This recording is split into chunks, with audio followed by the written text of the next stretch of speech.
কোনো গাফিলতির কারণে, কোনো ভুল ত্রুটির কারণে যদি একটা মানুষকে প্রাণ হারাতে হয় বা একটা প্রসূতির মৃত্যু ঘটে, তার বিরুদ্ধে আমার মনে হয় কঠোর থেকে কঠোরতম ব্যবস্থা নেওয়া উচিত।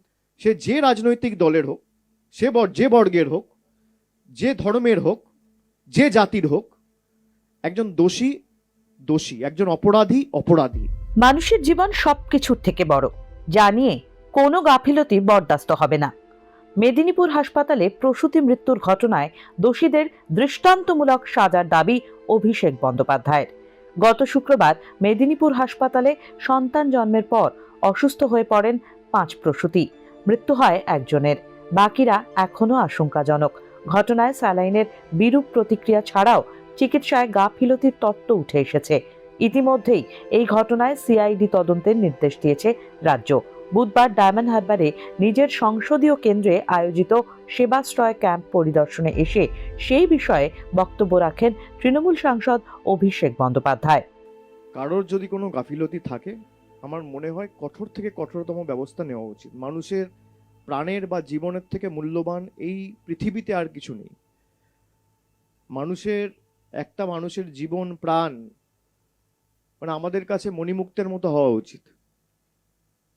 কোনো গাফিলতির কারণে, কোনো ভুল ত্রুটির কারণে যদি একটা মানুষকে প্রাণ হারাতে হয় বা একটা প্রসূতির মৃত্যু ঘটে, তার বিরুদ্ধে আমার মনে হয় কঠোর থেকে কঠোরতম ব্যবস্থা নেওয়া উচিত। ডিপার্টমেন্টাল প্রসিডিং ইনিশিয়েট করা উচিত এবং এমন ব্যবস্থা নেওয়া উচিত যেন দৃষ্টান্ত হিসেবে আমাদের সমাজে থাকে, এর যাতে পুনরাবৃত্তি না হয়। বিগত 13 বছরে, 14 বছরে, 2011 সালে ক্ষমতায় আসার পর আপনি যদি দেখেন, আপনি যে বলছেন রাজ্যের স্বাস্থ্য ব্যবস্থা প্রশ্নচিহ্নের মুখে, এটার সাথে আমি একমত নই।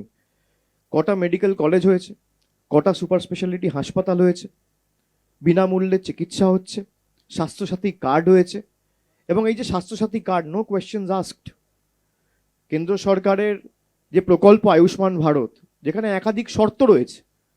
আপনার হাতে মোবাইল ফোন থাকলে, স্মার্টফোন থাকলে আপনি আয়ুষ্মান ভারত পাবেন না, বাড়িতে 2 চাকা থাকলে, মোটরসাইকেল থাকলে পাবেন না, ফ্রিজ থাকলে পাবেন না।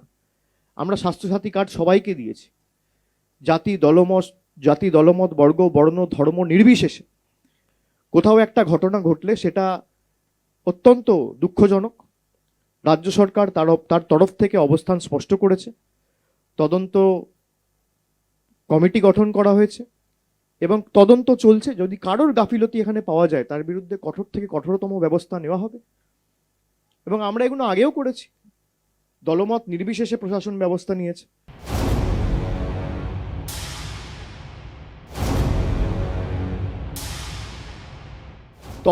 তদন্তের মতো চলে। যদি কারোর যোগসাযোগ থাকে, যেমন মালদার ঘটনাটায়, দুলাল সরকারের ঘটনাটায় তৃণমূলের একজন গ্রেফতার হয়েছে। রাজ্যের মুখ্যমন্ত্রীর নাম কি? মমতা বন্দ্যোপাধ্যায়, তৃণমূল কংগ্রেসের সর্বভারতীয় সভানেত্রী। সে রাজ্যের মুখ্যমন্ত্রী, আর গ্রেপ্তার হচ্ছে একজন তৃণমূলের পদাধিকারী। কোনোদিন দেখাতে পারবেন 34 বছর সিপিএম এর আমলে কোনো সিপিএম এর নেতা গ্রেফতার হয়েছে? কোনোদিন দেখাতে পারবেন উত্তরপ্রদেশে 2017 সাল থেকে 8 বছর বিজেপি ক্ষমতায়, বিজেপির কোনো নেতা গ্রেফতার হয়েছে? কোনোদিন দেখাতে পারবেন বিজেপি প্রায় 2 দশকের বেশি ক্ষমতায় গুজরাটে, কেউ দেখাতে পারবে যে বিজেপির কোনো নেতা গ্রেপ্তার হয়েছে? আমরা তদন্তের মতো রাজ্য পুলিশ প্রশাসনকে মুখ্যমন্ত্রী বারে বারে বলেছেন যে তদন্তের মতো এগোবে।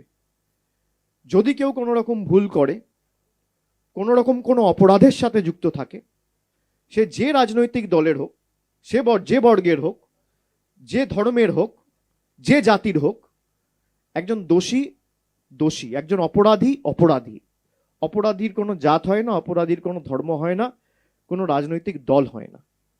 আমরা ব্যবস্থা নিয়েছি এবং আগামী দিনেও ব্যতিক্রম হবে না। মুখ্যমন্ত্রী তার বক্তব্য রেখেছেন, স্পষ্ট করে বলেছেন যেই যুক্ত থাকুক কাউকে রেয়াত করবে না। এবং এই যে ঘটনাগুলো ঘটেছে, কোনো সরকার জ্যোতিষ বা গণৎকার নয় যে আগে থেকে আমি জানতে পারলাম এই ঘটনাটা ঘটবে, এটা আটকাই। একটা ঘটনা ঘটার পর রাজ্যের জেলা প্রশাসন বা রাজ্যের পুলিশ প্রশাসন কি ব্যবস্থা নিচ্ছে তার উপরে অনেক কিছু নির্ভর করে। যে মালদার যে ঘটনা দুলাল সরকারের আপনারা বলছেন, তারপরে আজকে পুলিশ ব্যবস্থা নিয়েছে, হ্যাঁ কি না? উত্তর হচ্ছে হ্যাঁ। দোষীরা গ্রেপ্তার হয়েছে, হ্যাঁ কি না? উত্তর হচ্ছে হ্যাঁ।